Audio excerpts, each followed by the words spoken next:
On the way to the Feast of Tabernacles, Jesus was determined to go alone with his 12 apostles in secret to the Feast of Tabernacles in Jerusalem. They traveled lightly and took the shortest route through Samaria.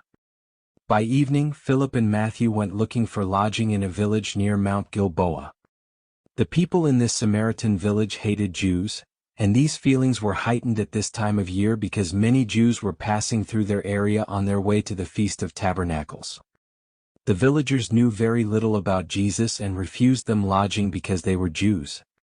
When Matthew and Philip indignantly told these Samaritans that they refused to welcome a holy teacher, the enraged villagers chased them out of the village with sticks and stones.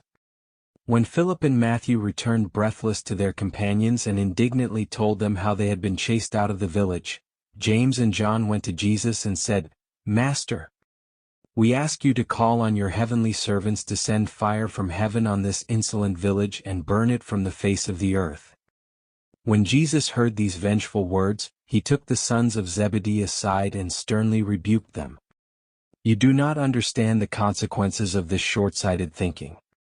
Revenge does not have the spirit of the kingdom of heaven. The heavenly beings you saw with me on Mount Hermon are not available to avenge your earthly grievances." Then Jesus instructed them to continue on to another village. These simple Samaritans never knew that they were ignoring their own Creator that day, by sending him away in hostility. That night they found lodging in a village near the Jordan crossing. Early the next morning they crossed the river and traveled on to Jerusalem along the main road on the eastern shore of the Jordan. On Wednesday evening they arrived in Bethany at the home of Lazarus. Jesus and the 12 stayed for more than 4 weeks in the vicinity of Jerusalem until the end of October.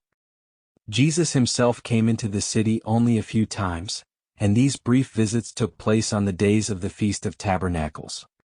He spent much of October in Bethlehem with the disciples of John the Baptist.